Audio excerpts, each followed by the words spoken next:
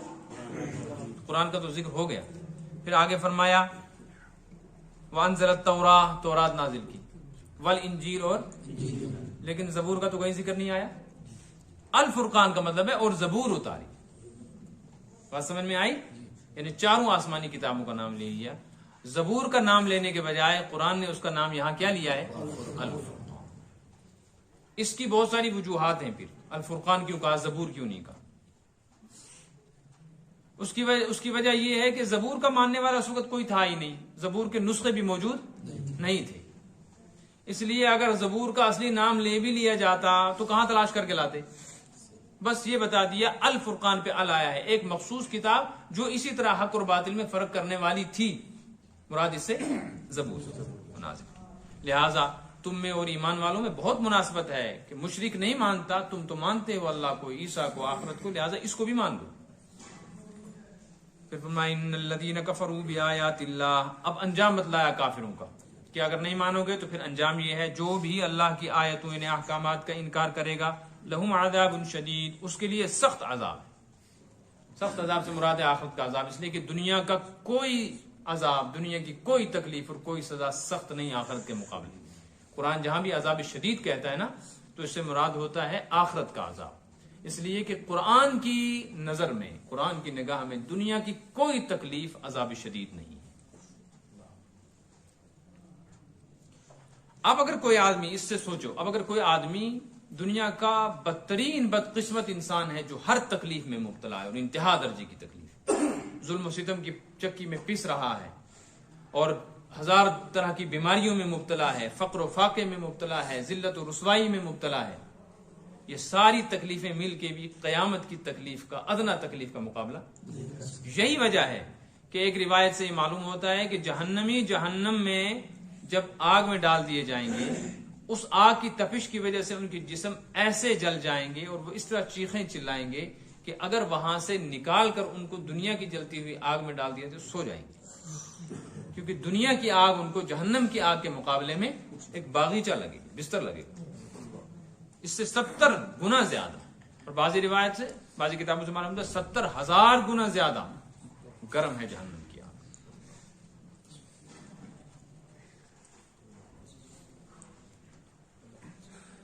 کیونکہ یہاں کی آگ جلاتی ہے نا تو جلا کر خاک بنا دیتی ہے، جہنم کی آگ جلاتی ہے تو جلا کر خاک نہیں بناتی، جلا کر جسم کو پھیلا دیتی ہے. اسی لیے روایت میں آیا ہے کہ جہنمی جب جہنم میں چلیں گے تو ان کے جسم اتنے بڑے ہو جائیں گے جلنے کی وجہ سے کہ کندھے سے لے کر یہاں تک یہ جو جگہ ہے اس کے چلنے میں اتنا لمبا فاصلہ ہو جائے گا کہ 100 سال لگ جائیں گے. اب کتنا بڑا جسم ہوگا اس سے اندازہ لگا. اور پھر یہ کہ یہ ہونٹ جلے گا تو اتنا موٹا ہو جائے گا کہ سر کے اوپر سے پیچھے پیر پہ پہنچ جائے گا. اللہ اپنی حفاظت میں رکھے. اس لیے عذاب شدید تو وہی ہے.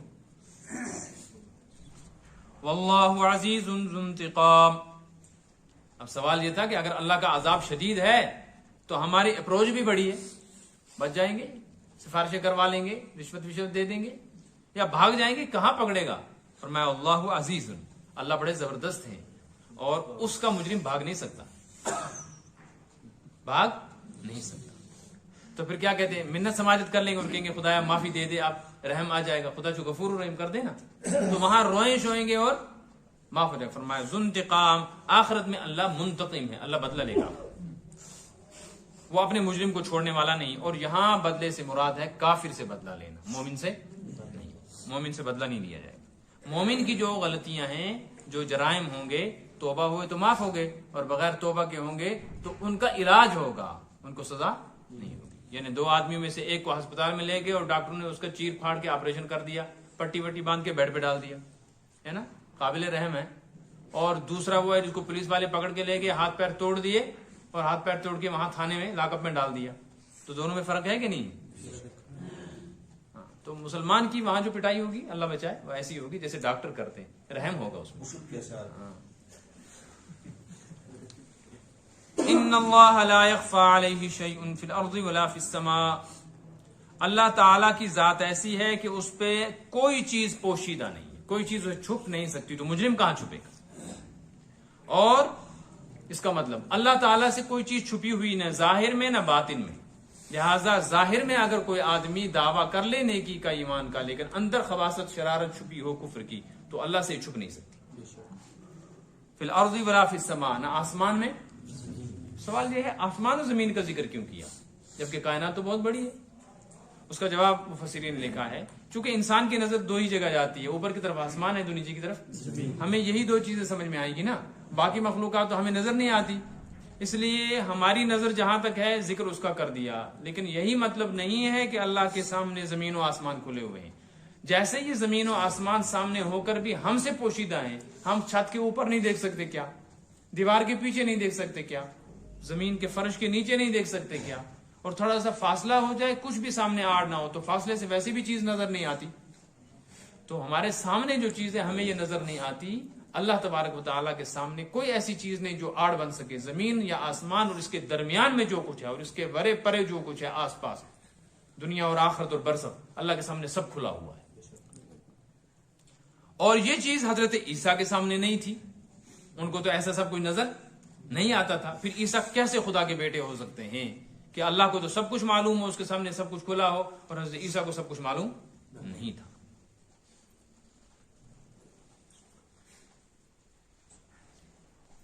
والذی یصورکم فی الارحام کیف یشاء، وہ ذات ایسی ہے کہ وہ تمہاری صورتیں بناتی ہے رحموں میں۔ ارحام رحیم کی جمع، کس کی؟ رحم کہتے ہیں شکم مادر میں بچے دانی کو، جس میں بچہ پلتا ہے، رہتا ہے 9 مہینے، اس کو کہتے ہیں رحیم۔ اسی سے آیا ہے صلہ رحمی، رحم کو جوڑنا، صلہ کا مطلب جوڑنا، صلہ رحمی کرو۔ صلہ رحمی کا مطلب ہے انسان کے رشتے ناطے پیٹ ہی سے چلتے ہیں نا، یہ خالہ کے پیٹ کا ہے، یہ مامی کے پیٹ کا ہے، وہ پوپھی کے پیٹ کا ہے، یہ فلاں کے پیٹ کا ہے، پھر اس کے پیٹ کے ہیں، رشتے تو پیٹ سے ہی جڑتے ہیں نا، اس کو ہم کہتے ہیں خون جڑنا۔ تو قرآن کہتے ہیں جہاں جہاں تمہارے رشتے جڑتے ہیں نا، تو وہاں تک تم ایک دوسرے کے ساتھ حسن سلوک کرو۔ اگر یہ سلسلہ بڑھ جائے تو پھر یہ سارے انسانوں کو جوڑ دے گا، کیونکہ سارے انسانوں کا رشتہ پیٹ کی بنیاد پر حضرت حوا سے جا کر مل جاتا، سب ایک ہی پیٹ کے۔ تو اللہ کی ذات ایسی ہے جو ماں کے پیٹ میں تمہاری صورتیں بناتا ہے، لیکن تم کو کچھ پتا نہیں ہوتا۔ جب عیسیٰ کی صورت بن رہی تھی کیا ان کو پتا تھا؟ نہیں تھا نا پتا۔ کیف یشاء، پھر جیسے چاہتا ہے ایسا بنا دیتا ہے اپنی مرضی سے۔ اس لیے ساری دنیا کے انسانوں کو جمع کر لو، 2 آدمی کی من وعن شکل نہیں ملتی۔ من وعن کا مطلب ہے 100% شکل ملے، ایسا ممکن نہیں۔ اور اب جو نئی تحقیق ہو رہی ہے کہ فنگر پرنٹس جو تھے، اس کے بارے میں چین والوں نے کبھی انکشاف کیا تھا کہ یہ سب کے الگ الگ ہوتے ہیں، اسی لیے پہلے کیا لگایا کرتے تھے؟ انگوٹھا لگاتے تھے۔ اس کے بعد اب تحقیق آ گئی ہے کہ آنکھ کے اندر جو پتلی ہوتی ہے، پتلی، ساری کائنات حضرت آدم سے لے کے قیامت تک تقریباً ایسے ہیں کہ ایک کی آنکھ کی پتلی دوسری سے نہیں ملتی، جیسے چاہتا ہے بناتا ہے۔ اتنے اس کے پاس ڈیزائن ہیں، اتنے نمونے کہ ختم ہونے کا نام نہیں لیں۔ والذی یصورکم، وہی ذات ہے جو تمہاری تصویریں بناتا ہے رحم مادر میں جیسے چاہتا ہے۔ لا الہ الا ہو، لہٰذا یہ بات سن لو کہ اس کے سوا کوئی عبادت کے لائق نہیں۔ عبادت کے لائق وہی ہے جس میں یہ خوبیاں ہوں، اور تم عیسیٰ کو اللہ کا بیٹا کہتے ہو یا حضرت عزیر کو اللہ کا بیٹا یہودی کہتے ہیں، ان میں یہ کمالات نہیں ہیں جو کمالات کس کے ہیں؟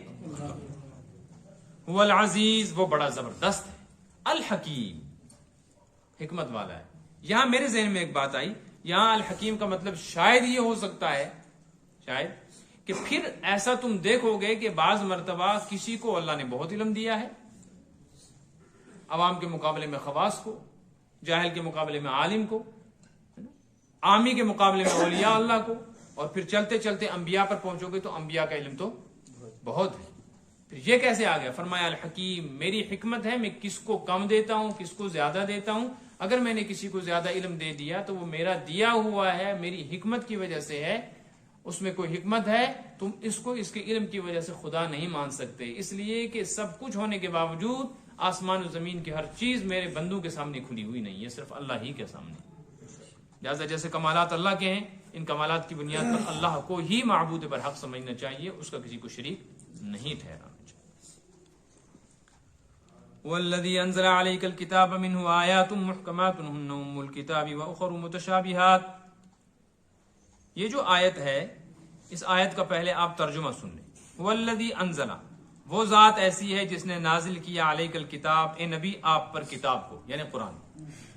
اس کتاب یعنی قرآن کی منہ آیات، اس کی آیتیں دو طرح کی، محکمات، کچھ آیتیں تو اس کی محکمات ہیں. محکمات کا ترجمہ کیا کریں گے؟ محکمات ہی. وَأُخَرُ ہن ام الکتاب، وہ ہیں اصل کتاب.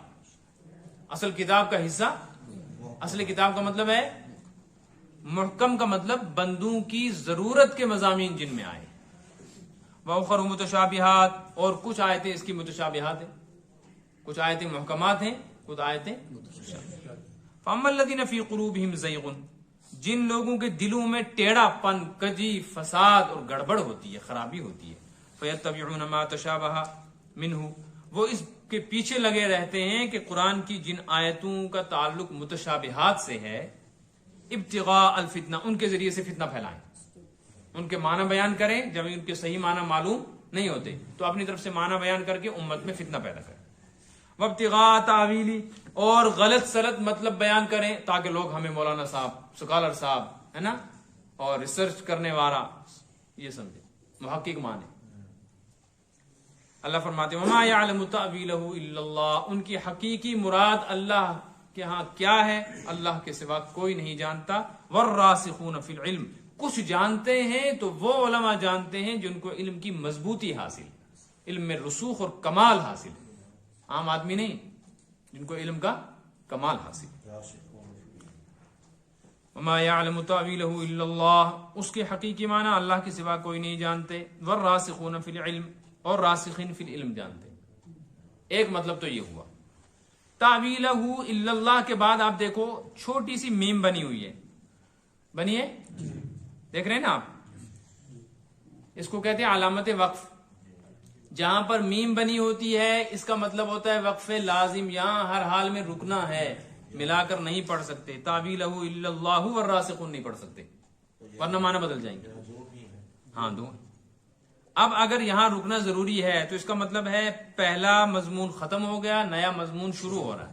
اس صورت میں والراسخون فی العلم کا تعلق پہلی آیت سے نہیں ہوگا. اس کا مطلب صرف اتنا ہوگا وما یعلم تأویلہ الا اللہ، بات ختم ہو گئی. اللہ تعالیٰ کے نزدیک کیا مراد ہے، کیا مطلب ہے متشابہات کا، اللہ کے سوا یہ کوئی نہیں جانتا، بس کوئی بھی نہیں جانتا. جی دو میم کا کیا میں نے سائڈ میں لکھا ہوا ہے، یہ میں بعد میں بتاؤں گا، یہ قرات سے متعلق ہے. متشابہات جو ہے،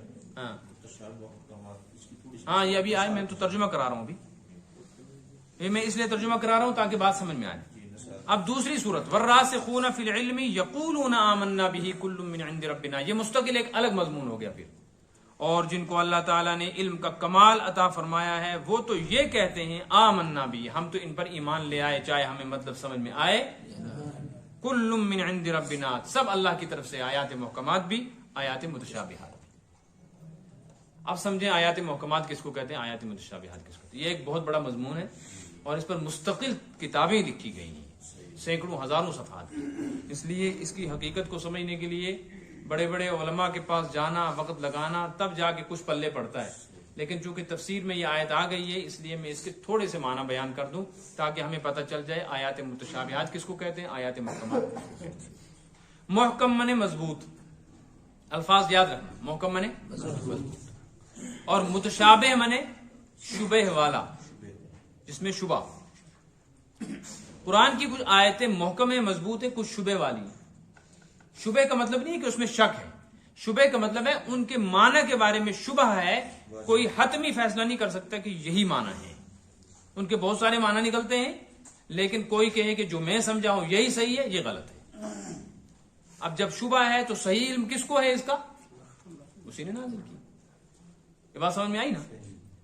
آیات محکمات کا ایک مطلب تو یہ ہو گیا. دوسرا مطلب آیات محکمات کا، آیات محکمات ان آیتوں کو کہتے ہیں جن کا ترجمہ اور مطلب واضح ہے اور ان میں بندوں کے لیے کسی طرح کا حکم شریعت کا آیا ہے، حلال حرام کا، جائز ناجائز کا، ایمان و کفر کے متعلق کوئی مضمون ہے، حق و باطل کا کوئی پیغام ہے.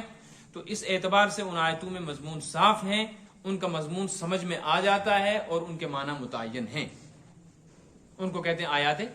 جیسے اقیم الصلاۃ، نماز پڑھو، آتوا الزکوٰۃ، زکات دو، وَلِلَّهِ عَلَى النَّاسِ حِجُّ الْبَيْتِ، اللہ تعالیٰ نے بندوں کے اوپر بیت اللہ کا حج فرض کیا ہے، وغیرہ ذالک، ضرور ظاہر الاسم و باطنہ، ظاہری باطنی تمام گناہوں کو چھوڑ دو.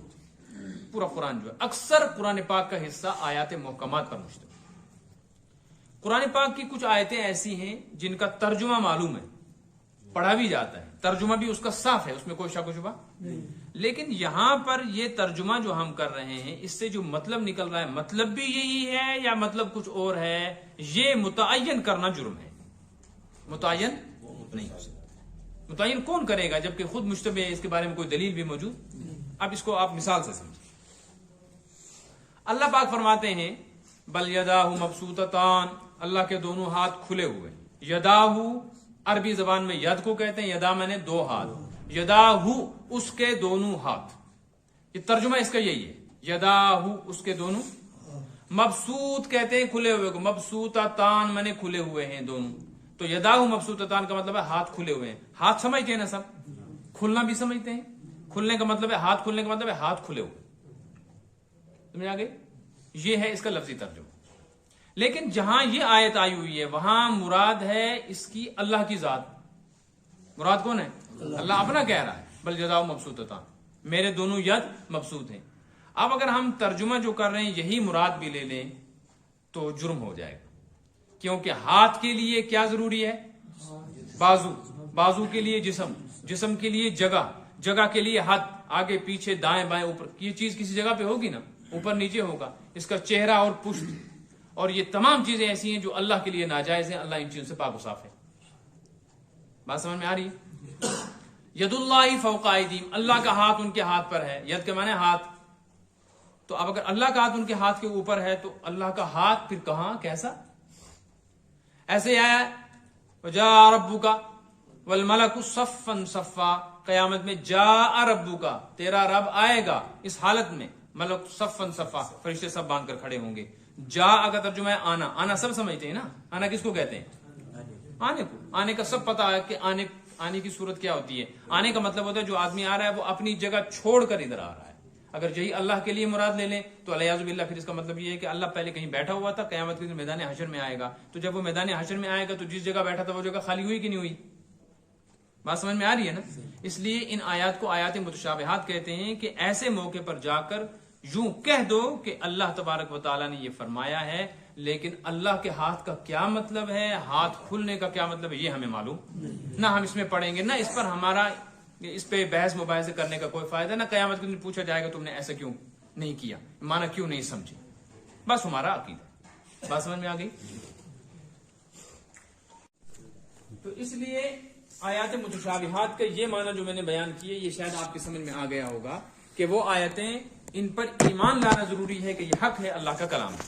نمبر 2، ان کا ترجمہ بھی ہم کو معلوم ہے، لیکن اللہ کی ذات کے ساتھ ان کا تعلق ہے. ہم اس ترجمے کے بعد وہ مطلب بیان نہیں کر سکتے، متعین نہیں کر سکتے جو مطلب ان آیتوں کا سمجھا جائے. ایک بات سمجھ میں آ گئی؟ جو ایسے معنی بیان کرے اس کو کہتے ہیں مؤول. کیا کہتے ہیں؟ حمزہ واو، مؤول. ایک ہوتا ہے مفسر، ایک ہوتا ہے مفسر. مانے قرآن و حدیث کے وہ معنی بیان کیے جائیں جو سلف یعنی صحابہ سے آج تک امت کے اتفاق کے ساتھ، اس کو کہتے ہیں مفسر. اور کچھ لوگ ایسے ہوتے ہیں جو قرآن و حدیث کے وہ معنی بیان کرتے ہیں کہ ڈکشنری کے اعتبار سے وہ صحیح ہیں، لغت عربی جو ہے اس کے اعتبار سے، لیکن امت نے ان کو رد کر دیا. یہ معنی یہاں متعین نہیں، صحابہ سے منقول نہیں، اہل سنت والجماعت سے منقول نہیں، اجماع سے منقول نہیں. تو وہ ڈکشنری کی بنیاد پر اور جدید تعلیم کی بنیاد پر آج کل کے ماحول میں ویسے معنی بیان کرنے کی کوشش کرتے ہیں جس سے امت میں انتشار بھی ہوتا ہے، گروہ بندی بھی ہوتی ہے، اور قرآن و حدیث کی صحیح تفسیر نہیں ہوتی. وہ اصل میں تعویل کر رہے ہیں، اور قرآن کہتا ہے ما یعلم تأویلہ الا اللہ. تعویل کا مطلب ہے مراد. اس کی صحیح مراد کیا ہے؟ اللہ ہی جانتا ہے. کیا مراد ہے؟ اللہ آئے گا، کیسے آئے گا، کیا آئے گا، اللہ جانتا. الرحمن علی العرش استوى، رحمان عرش پر مستوی ہے. ایک جماعت نے اس کو باضابطہ موضوع بحث بنایا ہوا ہے کہ عرش پر مستوی ہونے کا کیا مطلب. امام مالک رحمۃ اللہ علیہ بہت ہی بڑے امام، ان سے کسی نے پوچھا تھا استوا علی العرش کا کیا مطلب. اللہ تعالیٰ عرش پر مستوی ہے، اس کا امام مالک رحمۃ اللہ علیہ نے فرمایا الاستواء علی العرش حق. استواء علی العرش کیونکہ قرآن میں آیا ہے اللہ عرش پر مستوی ہے، لہٰذا یہ تو حق ہے. ایمان پہلے لانا ہے اس پر. نمبر 2، اس کا ترجمہ معلوم ہے؟ ترجمہ اس کا کہ استوا کہتے ہیں برابر ہونے کو، بیٹھنے کو. استوا علی العرش اگر ہم کہیں زید استوا علی العرش، زید عرش پر مستوی ہوا، عرش کہتے ہیں تخت کو، تو اس کا ترجمہ متعین ہے کہ زید اپنے تخت کے اوپر. لیکن چونکہ اللہ کی طرف منسوب ہے اس لیے ترجمہ معلوم ہے لیکن کیفیت معلوم نہیں. حقیقت بتا دوں. کیفیت صورت کیا ہے، کیسے، یہ ہمیں معلوم. پھر فرمایا بس سوال وانو بدعت، اور اس کے بارے میں سوال کرنا کہ استوا علی العرش کیا ہے، یہ سوال کرنا ہی بدعت ہے. راستے بند کرو ایسے سوالات. بس استوا علی العرش ہے، کیا ہے اللہ جانے. ایک بات سمجھ میں آ گئی. ایک دوسری بات آپ کو بتاتا ہوں. اہل سنت والجماعت میں بھی پھر 2 جماعتیں بن گئیں. پتہ نہیں اب یہ ضرورت ہے اس کی یا نہیں، لیکن اب آ گئی میرے ذہن میں بات تو بتا. اہل سنت والجماعت میں جو کوئی اپنی طرف سے معنی گھڑتے نہیں ہیں، ان کی بھی پھر 2 جماعتیں بنی ہیں. ایک جماعت وہ ہے جو یہ کہتی ہے کہ نہیں، ان کا ہم ترجمہ تو کریں گے لیکن مطلب ہم وہ نہیں لیں گے جس سے اللہ کی شان میں فرق پڑے، گستاخی ہو. ہم اس سے کوئی ایسا مطلب لے لیں گے کہ مسئلہ سمجھ میں آ جائے. تعویل کریں. تعویل تفسیری تعویل اس کو کہتے ہیں. مثال کے طور پہ وہ کہتے ہیں ید اللہ فوق ایدیہم، ید منے ہاتھ، فوق منے اوپر، اللہ کا ہاتھ اوپر ہے ایمان والوں کے ہاتھ کے. وہ کہتے ہیں دیکھو یہ کہتا ہے بادشاہ جاؤ جاؤ لڑو، بادشاہ کا ہاتھ تمہارے ہاتھ پر ہے، تمہارے سر پر ہے. باپ کہتا ہے بیٹا جاؤ میرا ہاتھ تمہارے. وہاں ہاتھ سر پر ہونے کا مطلب ہوتا ہے میری مدد تمہارے ساتھ ہے. تو ید اللہ فوق ایدیہم کا ترجمہ تو ہے اللہ کا ہاتھ ان کے ہاتھ پر ہے، لیکن مطلب اس کا ہاتھ کا نہیں ہے، مطلب ہے اللہ کی مدد ان کے ساتھ. بات سمجھ میں آئی؟ ایسے ہی وہ کہتے ہیں جب قرآن میں آیا جا ربک والملک صفا صفا، تیرا رب آئے گا اس حال میں کہ فرشتے صف در صف ہوں گے، تو اس کا مطلب یہ نہیں کہ رب وہاں آئے گا، مطلب یہ ہے کہ فرشتے کھڑے ہوں گے اور اللہ کا پیغام اور حکم آئے گا کہ لو حساب. نا جی. تو ایسے بھی کہتے ہیں ہم کہ دلہا ابھی گھر سے نکلا ہی نہیں ہوتا، کہتے ہیں آ گیا جی. یہ تو عرف میں بھی چلتا ہے. یا بادشاہ آ گیا جی، بادشاہ کو حکم آ گیا. حکم کو بھی کبھی اس کی ذات سے تعبیر کیا جاتا ہے. تعویل حق ہے. ہاں یہ تعبیر کی ہے بعض اہل سنت والجماعت. اسی طرح یہ الرحمن علی العرش استوى، رحمان عرش پر مستوی ہے، تو وہ کہتے ہیں رحمان عرش پر مستوی ہونے کا یہ مطلب نہیں ہے کہ خدا نخواستہ بیٹھا ہوا ہے. یہ ہم کہتے ہیں وزیر اعظم کرسی پر ہے، تو کیا کرسی پر بیٹھا ہوتا ہے رات کو بھی؟ مطلب یہ اقتدار پر ہے، حکومت پر فلاں آدمی ہے. تو عرش پر اللہ کی حکومت ہے، مطلب یہ احکامات وہاں سے آتے ہیں، یہ طے ہے. یہ احکامات حضرت جبریل کہاں سے لاتے ہیں؟ اوپر سے. لیکن اللہ وہاں بیٹھا ہوا ہے، یہ مطلب مراد احکامات.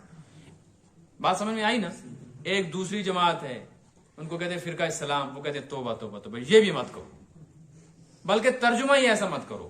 ترجمہ کرو ید اللہ فوق ایدیہم، ید اللہ کا ترجمہ ہونا چاہیے اللہ کا ہاتھ. وہ کہتے ہیں نہیں، ہاتھ کا ترجمہ ہی مت کرو، کو اللہ کا ید ان کے ہاتھ پر ہے. الرحمن علی العرش استوى، رحمان عرش پر مستوی ہے. بس مستوی کو کیا ہے ہمیں نہیں پتا، مستوی کس کو کہتے ہیں. کہتے ہیں وہ مستوی کا مطلب ہم تب نکالیں گے جب ڈکشنری دیکھنی ہو بندوں کے لیے. تو اللہ اپنا ذکر کر رہا ہے، ہمیں کیا پتا وہاں مستوی کا کیا مطلب ہے. اس جاء ربک والملک صفا صفا، رب کی مجیعت ہوگی اس حال میں کہ فرشتے صف در صف ہوں گے. کیسے مجیعت کیا ہے، جا کیا کہتے ہیں ہمیں نہیں پتا، ہم اس کا ترجمہ بھی نہیں کرتے. وہ تو ترجمہ کرنے کو بھی تیار. یہ سب اس لیے علماء نے کیا ہے احتیاط، تاکہ امت کے اندر غلط مسائل، غلط طریقے پر قرآن کے نظریات اپنے اعتبار سے ڈھال کر، بنا کر، گھڑ کے امت میں انتشار پیدا کر کے عقیدے کو خراب نہ کیا جائے. مگر پھر بھی ہو گیا، اور ہمیشہ سے ایسے لوگ رہے ہیں، اور قیامت تک، یعنی جب تک ایمان والوں کا بقا اللہ کو منظور ہے تب تک اس طرح کے لوگ پیدا ہوتے رہیں گے. بچاؤ کی صورت کیا ہے؟ بچاؤ کی صورت ہے یہ اللہ تعالیٰ فرماتے ہیں والراسخون فی العلم یقولون آمنا بہ. راسخین فی العلم جو ہے کمال درجے کا علم رکھنے والے، جن کو حقیقت کا علم ہے، وہ تو کہتے ہیں بھائی ہم کچھ نہیں کہتے، آمنا بہ کل من عند ربنا، جو رب نے نازل کیا ہم اس پر ایمان لاتے ہیں. ہمیں کیا معلوم کتنے فرشتے ایمان انبیاء آئے، پھر بھی ہم مان رہے ہیں کہ نہیں؟ کوئی نہیں کہتا نام بتاؤ، ناموں کی لسٹ لاؤ. بھائی 1.25 لاکھ اگر نبی تھے تو 25,000 کا تو نام دو، پھر مانیں گے. کوئی نہیں کہتا. ایمان والے کہتے ہیں مانتے ہیں. اب یہ چیز ہے نا، نسبت والجماعت جب 3 طبقے آ گئے نا، دو تعویل کہہ رہے ہیں، کچھ کہہ رہے ہیں کہ اس میں بات ہی مت کرو. اب جو راسخ ہونا فی العلم، جو آمنا بہ، ان میں سے بہتر کون؟ اب میں اس کا مطلب بیان کر رہا ہوں. اس میں سے بہتر کون ہے؟ بہتر کون ہے؟ بہتر فرقہ اسلام والے ہیں، جو اس کا کوئی ترجمہ بھی یہ تو اس وقت مسئلہ ہوگا جب ہم راسخون فی العلم کو پچھلی آیت کے حصے کے ساتھ جوڑ دیں، ما یعلم تاویلہ الا اللہ کے ساتھ، کہ اللہ ہی اس کے حقیقی معنی مراد سمجھتا ہے اور راسخین فی العلم کو اللہ نے اس کا کچھ معنی بتایا ہے، تو پھر وہ کہتے ہیں ہمیں یہ جو سمجھ میں آیا وہ یہ ہے کہ ان چیزوں کے حقیقی معنی مراد نہیں ہے، یہاں ہاتھ سے مدد مراد ہے، استوا سے اللہ تعالیٰ کی حاکمیت مراد ہے، اللہ کے قیامت کے دن آنے سے مراد اللہ تعالیٰ کے حکم کا نافذ ہونا ہے، یہ مراد ہے ان کے یہاں، تو یہ بھی ممکن ہے۔ لیکن چونکہ 2 میم لکھی ہوئی ہیں اور ڈرایا گیا ہے کہ اس کو ملانا نہیں ہے، اس لیے بہتر یہ ہے ما یعلم تاویلہ الا اللہ کہہ کر بات ختم کی جائے۔ متشابہات کا معنی اللہ ہی جانتا ہے، کوئی عالم نہیں جانتا حقیقی معنی۔ ہاں، والراسخون فی العلم، جو حقیقی علماء ہیں وہ اس بات کو تسلیم کرتے ہیں کہ بالکل ہم معنی نہیں جانتے، وہ کہتے ہیں آمنا بھی، ہم ایسے ہی بغیر معنی سمجھے ایمان کا مطالبہ ہے نا، تو ایمان کے مطالبے کے لیے یہ کہ غیب کی چیزوں پر ایمان لاؤ، تو غیب ہی ہے نا، ہمیں سمجھ میں نہیں آ رہا پھر بھی مان رہے، جیسے باقی مان لیا ایسے۔ حضرت ابو بکر رضی اللہ تعالی عنہ سے معراج کے روز صبح کے وقت جا کر کچھ لوگوں نے کہا تھا، ابو جہل وغیرہ نے، کہ تم تو کہتے ہو کہ میرا دوست ہے فلاں ایسا ہے ویسا ہے، وہ تو آج نئی بات سنا رہا، تم نے سنا؟ کہا کیا؟ کہا وہ کہہ رہا ہے کہ میں راتوں رات یہاں سے بیت المقدس گیا اور پھر وہاں سے آسمانوں پر دوسرے تیسرے چوتھے آسمانوں پر گھوم گھام کے اللہ سے ملاقات کر کے آ گئی۔ تو یہ بات ماننے کی؟ ہم نے کہا